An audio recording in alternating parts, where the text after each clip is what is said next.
Okay, today we are going to attend a new chapter, या फिर आप कहो कि नया टॉपिक है बायोडायवर्सिटी एंड कंजर्वेशन।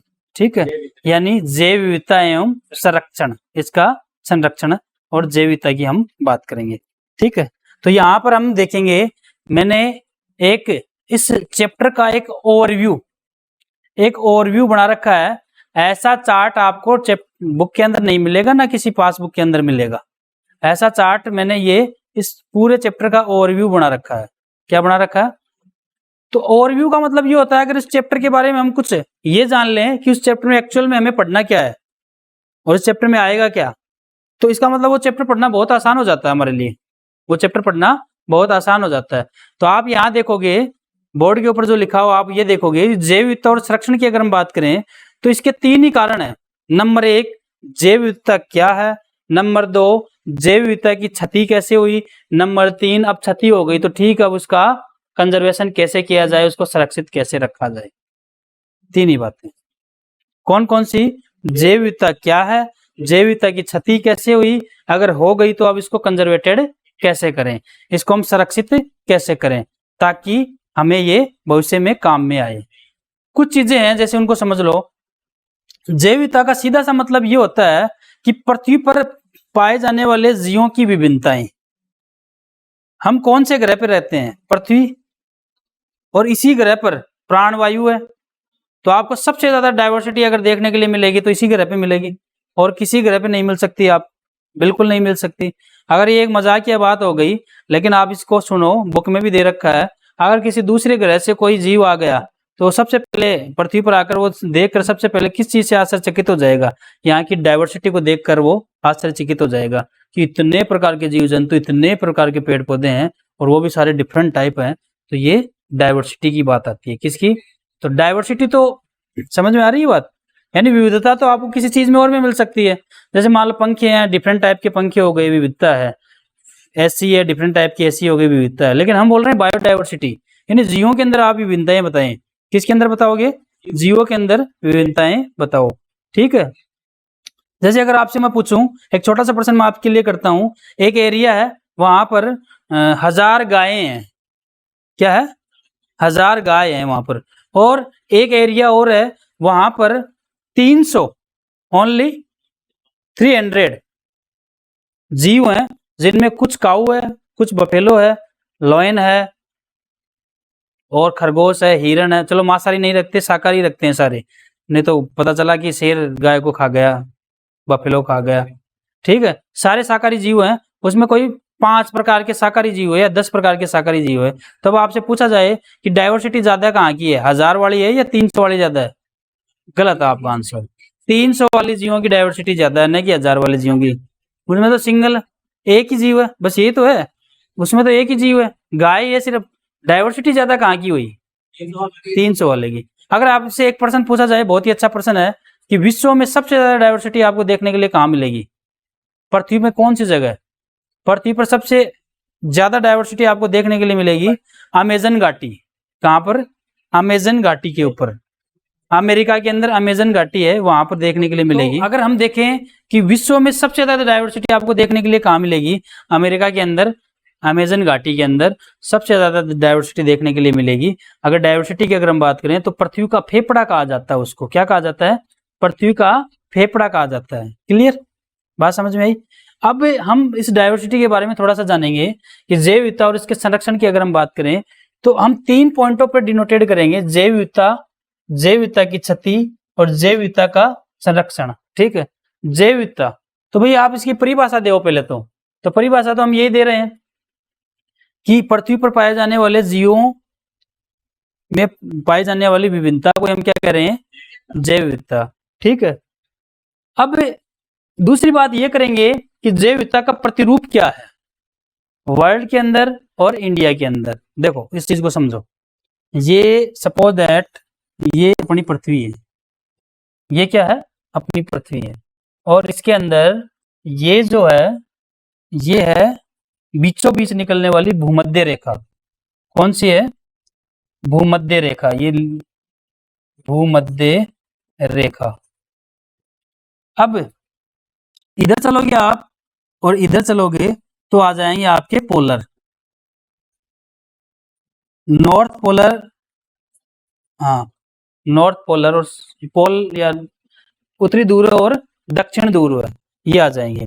लेकिन आप यहाँ जाओगे तो यहाँ पर डाइवर्सिटी आपको कम मिलेगी, लेकिन इस लाइन के पास जितने भी एरिया है वहां पर डाइवर्सिटी आपको ज्यादा मिलेगी। लेकिन जैसे जैसे आप ध्रुवों की तरफ जाओगे तो डाइवर्सिटी कम होती जाएगी। इसका रीजन क्या है सबसे बड़ा, क्योंकि ध्रुवों की तरफ जाओगे तो ठंड पड़ने लग जाती है, और शीतोष्ण क्षेत्रों के अंदर जहाँ ठंड पड़ती है तो डाइवर्सिटी अपने आप ही कम हो गई। लेकिन ये जो एरिया है ये उष्णकटिबंधीय एरिया कहलाएगा और ये शीतोष्ण एरिया कहलाएगा। उष्णकटिबंधीय एरिया में सूर्य की किरणें डायरेक्ट पड़ती है, इसलिए वहां का जो प्रोडक्टिविटी है प्लांट की वो तेज रहती है। मतलब अगर सूर्य की किरणें सीधी आ रही है, सूर्य की किरणें सीधी आ रही हैं तो वहां पर पादप जो है वो ज्यादा फोटोसिंथेसिस करेंगे, और यदि पादप ज्यादा है तो उनको खाने वाले भी ज्यादा आ जाएंगे, शाकाहारी आ जाएंगे तो मांसाहारी भी ज्यादा बढ़ जाएंगे। तो अगर देखा जाए तो उष्णकटिबंधीय इलाकों में डाइवर्सिटी आपको बहुत ज्यादा मिलेगी। दूसरी बात, अभी अभी हमने अमेजन घाटी की बात की, वो उष्णकटिबंधीय इलाकों में ही आती है। भारत खुद उष्णकटिबंधीय इलाकों में आता है, इसलिए भारत जो है पूरे विश्व की डाइवर्सिटी के अंदर, जो वर्ल्ड की जो डाइवर्सिटी है, वर्ल्ड की जो डाइवर्सिटी है उसमें 8.1 हिस्सा देता है अपना, सॉरी उसके अंदर, हाँ 8.1 हिस्सा देता है। कितना देता है? 8.1% हिस्सा देता है। इसलिए 12 हैं जिनको डाइवर्सिटी के अंदर महाडाइवर्सिटी यानी महाजैव विविधता वाले देशों के अंदर काउंट किया गया है, उनमें इंडिया का भी स्थान आता है।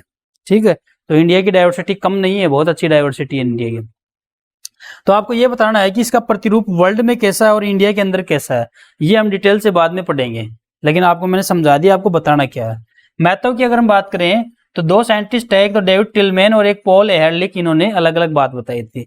डेविड टिलमैन ने यह कहा था कि किसी समुदाय के अंदर ये जो डाइवर्सिटी जितनी ज्यादा स्ट्रांग रहेगी, यानी डाइवर्सिटी ज्यादा स्ट्रांग इसलिए रहेगी कि वहां पर रहने वाले जीवों का यदि कार्य दक्षता से चल रहा है तो डाइवर्सिटी ज्यादा रहेगी, और यदि उनके पास ऑप्शन ज्यादा है तो डाइवर्सिटी ज्यादा रहेगी। यानी शेर के पास खाने के लिए 10 ऑप्शन है, वो हिरण को भी खा सकता है, खरगोश को भी खा सकता है, यानी खाद्य जाल बड़ा हो गया तो डाइवर्सिटी भी ज्यादा हो गई।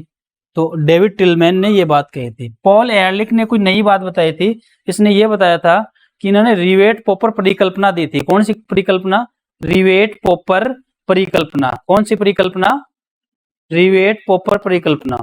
ठीक है, इसके अनुसार इसने बताया कि एक जहाज है, एरोप्लेन है, ये ऐसे मान लो डाइवर्सिटी है, एरोप्लेन क्या है, और इसके जो बोल्ट है जिनको रिवेट कहा इसने, वो ऐसे मान लो इसके सदस्य हैं। आप रोज एक रिवेट निकालना स्टार्ट कर दो तो एक दिन एरोप्लेन ध्वस्त हो जाएगा। क्लियर? तो ये बात इसने बताई थी, और इसने कहा कि अटैक अगर वहां किया जाए जहां सबसे ज्यादा प्रभाव पड़ता है तो जल्दी और जल्दी खत्म हो जाएगी। जैसे आप डाइवर्सिटी को खत्म करने की बात कर रहे हो और आपने अमेजन घाटी पे अटैक कर दिया, तो ये पूरे पृथ्वी की 20% ऑक्सीजन अमेजन घाटी बना के देती है। कितनी कितनी 20% ऑक्सीजन अमेजन घाटी बना के देती है। ठीक है, क्लियर? समझ में आई बात? जैव विविधता की क्षति की अगर हम बात करें तो यहाँ पे दो बातें दे रखी हैं कि इसकी क्षति के अंदर हाउ मच, कितनी क्षति हो चुकी है और क्यों। तो ये तो आंकड़ों के अंदर आ जाएगी, हम जब चैप्टर पूरा पढ़ेंगे तब हम डिटेल से बात करेंगे। और ये कारण है कि क्षति क्यों हुई।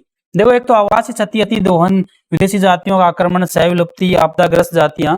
अगर आप जो जीव रहते हैं उनके आसपास का वातावरण ही नष्ट कर दोगे, पेड़ पौधों को काट दोगे, तो वहां के जीव जंतु मरना स्टार्ट हो जाएंगे। इनका घर ही छीन लिया तो क्या करोगे आप? अति दोहन, अपने लालच के लिए हम ज्यादा पेड़ पौधों को काटते हैं तो अति दोहन हो गया, शिकार करते हैं तो अति दोहन हो गया, डाइवर्सिटी खत्म हो जाएगी। विदेशी जातियों का आक्रमण, अगर ऐसी जाति लेके आए, जैसे मान लो आपने वो पढ़ा था बंगाल का आतंक, तो बाहर से आपने वाटर हाइसिंथ लेके आई गई थी वाटर हाइसिंथ, लेकिन वो वहां पे आके वहां के जीव जंतु को मारने स्टार्ट कर दी, उसने ऑक्सीजन सारी खींच ली तो मछलियां वगैरह मर गई, तो ये विदेशी जातियों का आक्रमण हो गया। सहविलुप्ति, अगर मान लो कोई जीव है और उसके ऊपर कोई परजीवी बैठा है तो उस जीव की मृत्यु के साथ साथ वो परजीवी भी क्या हो जाएगा? खत्म हो जाएगा। इसको सहविलुप्ति। आपदाग्रस्त, कहीं बाढ़ आ गया, भूकंप आ गए, ऐसी कंडीशन यदि बनती है तो वहां की डाइवर्सिटी ऑटोमेटिकली खत्म होना स्टार्ट हो जाएगी। जैव विविधता का संरक्षण की अगर हम बात करें तो पहली बात है क्यों करें इसका संरक्षण, क्योंकि हमें लाभ इससे, एक तो संकीर्ण लाभ और एक व्यापक लाभ। संकीर्ण लाभ की बात में छोटे लाभ, अगर वो नहीं मिले तो कोई ऑप्शन है, लेकिन अगर बड़े लाभ की बात करें तो वो नहीं मिले तो मर ही जाएंगे। संकीर्ण लाभ की बात करें, जैसे आप पूरे दिन भर की अगर जो चीजें यूज करते हो उनमें 90% जो चीजें हैं डाइवर्सिटी से आई हुई है। कपड़ा, जूते, बेल्ट, खाद्य पदार्थ, सब्जी, सब कुछ डाइवर्सिटी से मिल रहा है। तो संकीर्ण लाभ हो गए ना, सब क्या हो गए, संकीर्ण लाभ, ठीक है। और व्यापक लाभ की अगर हम बात करें तो जैसे आपको ऑक्सीजन मिलना ही बंद हो गई, ये व्यापक लाभ हो गया। तो इसलिए हम संरक्षण करें इनका, क्यों इनका संरक्षण इसलिए करें, ठीक है। कैसे करें, दो तरीके अपने पास, सविस्थानीय संरक्षण, बाह्य स्थानीय संरक्षण। ये बाह्य है भाई, एक तो जो जीव है जहां रह रहे हैं वहीं पे उसको सुरक्षित कर दिया जाए, वहीं रहने दिया जाए, लेकिन उसको सुरक्षित कर दिया जाए एरिया को, कि बाहर से कोई शिकारी वगैरह नहीं आ जाए। एक आपको पता चला कुछ जीव रह रहे हैं, जैसे अभी टाइगर को बाहर से लाया गया था ना, तो वहां पर अगर संरक्षण की कमी आ रही है, वहां पर खाने के लिए सब कुछ खत्म हो गया, तो उसको उठाकर राष्ट्रीय उद्यान, पार्क वगैरह, सफारी वगैरह में लाके छोड़ दिया जाता है, ताकि वो वहां पर सुरक्षित रह चुके। इस प्रकार से ये आपका एक ओवरव्यू है इस चैप्टर का, और इस चैप्टर के अंदर यही चीजें आपको पढ़नी है, कोई नई चीज नहीं पढ़नी है। अगर इसके इंट्रोडक्शन की अगर हम बात करें तो हमारी जो पृथ्वी है, उस पृथ्वी पर 20,000 चींटियों की प्रजातियां पाई जाती है। कितनी? 20,000 चींटियों की प्रजातियां पाई जाती है। 3 लाख भृंग की जाती है। कितनी है? 3 लाख भृंग की जाती है। और 28,000 मत्स्य जातियां हैं, 20,000 ऑर्किड की जातियां पाई जाती हैं। बात समझ में आई? ऑर्किड, आदि पादप, पादप के ऊपर एक और पादप लग रहा, ऑर्किड, ठीक है। अगर ये डाइवर्सिटी है, अब डाइवर्सिटी को आप कहीं ना कहीं से कम कर रहे हो तो डायरेक्टली और इनडायरेक्टली आप पे इम्पैक्ट पड़ता है। अगर मैं आपको बोलूं, 1% दूं मैं आपको, वर्ल्ड के सारे पक्षियों को मार दो, व्हाट विल हैपन? क्या होगा? सर क्या फर्क पड़ेगा, मार दो, मारना? बिल्कुल गलत है। क्या होगा? वो परागण की क्रिया करवाना बंद कर देंगे। एक पक्षी एक फल को खाता है, वहां से बीज उसके चोंच के लग जाते हैं, नीचे गिर जाते हैं, पेड़ पौधे ग्रो करते हैं, ऑक्सीजन का लेवल बना रहता है, तो सारा सिस्टम बंद हो जाएगा। आप पृथ्वी की सारी चींटियों को समाप्त कर दिया जाए, 20,000 प्रजातियां, 20,000 चींटी नहीं है, 20,000 चींटी नहीं है, 20,000 प्रजातियां हैं। आपने तो दो ही देखी होंगी, काली चींटी और लाल चींटी, बस दो ही देखी ना। 20,000 प्रजातियां हैं। अगर 20,000 प्रजातियों चींटियों को अगर आप मार दो तो व्हाट विल हैपन? क्या होगा? चींटियां जो होती हैं बड़ा इंपॉर्टेंट काम करती है, ये मृदा की पोषकता को बनाए रखती हैं, उर्वरता को बनाए रखती हैं। ये खाती है और वहीं टुकड़े छोड़ देती हैं, बीज वगैरह को खाती रहती है ना, चावल को उठा के ले गई, गेहूं को उठा के ले गई, तोड़ के वहीं छोड़ देती है। इससे मृदा की पोषक पदार्थ बने रहते हैं। डाइवर्सिटी की बात यहां दे रखी है, पृथ्वी पर जीवों की विविधता को ही हम क्या कहेंगे? डाइवर्सिटी कहेंगे। ये बात एडवर्ड विल्सन ने बताई थी। और एडवर्ड विल्सन के अनुसार डाइवर्सिटी 3 प्रकार की होती है, आनुवंशिक विविधता वाली, प्रजातीय विविधता वाली और पारिस्थितिक विविधता वाली। इस चीज को समझ लो आप। आनुवंशिक विविधता की अगर हम बात करें तो हिमालय की कंदराओं में ये जो डाइवर्सिटी है, ये आनुवंशिक रूप से दी गई है। जैसे हम दिखने में तो सारे समान है, तो सर हमारे अंदर क्या डाइवर्सिटी है? कोई डाइवर्सिटी नहीं है हमारे अंदर, तो हम तो सारे सेम है, सेम ही है दिखने में, दिखने में सेम ही है ना सारे। अरे मानव जाति तो है, पूछ थोड़ी है अपने, पूछ थोड़ी है। लेकिन अपना डीएनए मेकअप देखें तो सबका तो 0.1% तो सबका अलग अलग मिलेगा, तो जेनेटिक लेवल पर आ गई। इसके लिए यहाँ पर जो एग्जांपल दे रखा है राउवोल्फिया वोमेटेरिया का दे रखा है, राउवोल्फिया वोमेटेरिया, सर्पगंधा का पादप होता है। कौन सा? हिमालय के अंदर ये कुछ मान लो नीचे घाटियों में लगा हुआ है, कुछ ऊपर लगा हुआ है, अलग अलग जगह पे लगा हुआ है राउवोल्फिया। लेकिन इनसे एक रेसरपीन नाम का रसायन निकलता है। कौन सा? रेसरपीन। और रेसरपीन की जो मात्रा की जो सांद्रता है वो यहाँ के पौधों में, नीचे जो घाटियों में लगे हैं उन पौधों की सांद्रता अलग है, ऊपर वालों की अलग है। तो आपको जेनेटिक लेवल के आधार पर यहाँ पर विभिन्नता देखने के लिए मिल रही है। प्रजाति विविधता सीधा सा मतलब ये है, जैसे मान लो कुछ उभयचर प्रजाति है वो दक्षिण भाग में ज्यादा है लेकिन पूर्वी भाग में कम है। तो प्रजाति विविधता। पारिस्थितिक विविधता की अगर हम बात करें तो आप यदि पारिस्थितिक विविधता को अगर हम देखें तो डिफरेंट टाइप ऑफ चीजें हम देखते हैं। तो प्रजाति विविधता की बात हो गई।